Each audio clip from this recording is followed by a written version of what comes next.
Hello મિત્રો, કેમ છો? સ્વાગત કરું છું મારી યુટ્યુબ ચેનલમાં.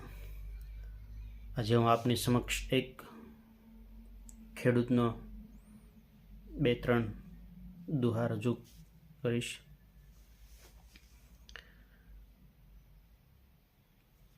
ખેડૂત પોતાના પાકના રક્ષણ માટે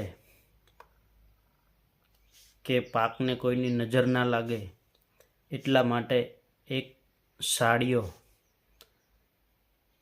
ખેતરની વચ્ચે ઊભો રાખે છે.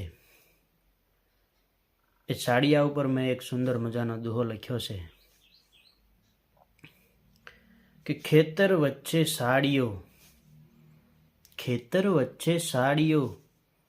અને વાડીનો એ ગોવાળ.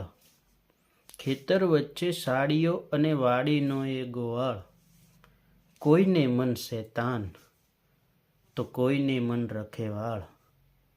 કોઈને મન શેતાન તો કોઈને મન રખેવાળ. આ દુહાને ગાવો હોય તો આ રીતે ગાઈ શકાય છે કે ખેતર વચ્ચે સાડીઓ અને વાડીનો એ ગોવાળ. ખેતર વચ્ચે સાડીઓ અને વાડીનો એ ગોવાળ. કોઈને મન શેતાન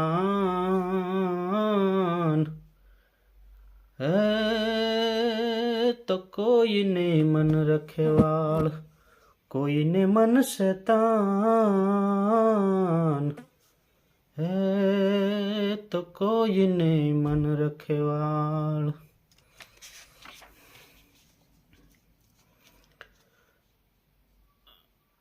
અને એ જ ધરાને જ્યારે દુકાળ પડ્યો હોય ત્યારે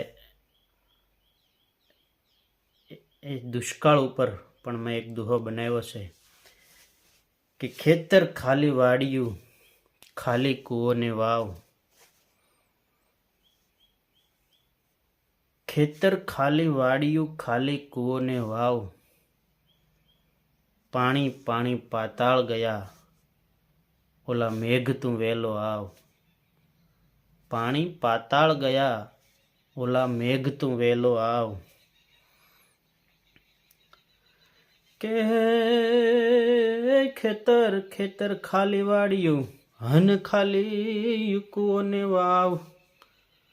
ખેતર ખાલી વાડિયું હન ખાલી કૂવોને વાવ. હે ઓલા પાણી જોને પાતાળ ગયા. હરે રે ઓલો મેઘ તું વેલો આવ. પાણી જોને પાતાળ ગયા. હરે રે ઓલો મેઘ તું વેલો આવ.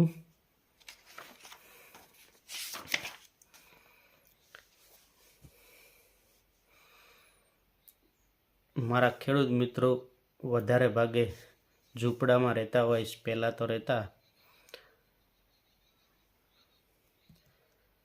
અને કપરો દુકાળ પડ્યો હોય ત્યારે એને કે ભાઈ આ વર્ષનો દુકાળ ઉતરી જાય પછી આવતા વર્ષે આપણે સારું એવું મકાન બનાવીશું. એટલે એના ઉપર ખેડૂતની પરિસ્થિતિ ઉપર પણ મેં એક દુહો લખેલો છે કે ખેતર વચ્ચે ઝૂંપડું અને ઝૂંપડા ઉપર મોર. ખેતર વચ્ચે ઝૂંપડું અને ઝૂંપડા ઉપર મોર. ઓણ તો દુકાળ આવ્યો ઓલું સાપરું કરશું પોર. કે ખેતર વચ્ચે ઝૂંપડું અને ઝૂંપડા ઉપર મોર. ઓણ તો દુકાળ આવ્યો ઓલું છાપરું કરશું પોર. એને જો તમારે ગાવું હોય તો આ રીતે ગાઈ શકાય કે ખેતર વચ્ચે ઝૂંપડું અને ઝૂંપડા ઉપર મોર. ખેતર વચ્ચે ઝૂંપડું અને ઝૂંપડા ઉપર મોર. હે ઓણ તો દુકાળ જોને આવ્યો અરે રે ઓલું સાપરું કરશું પોર, અરે રે એવું સાપરું કરશું પોર.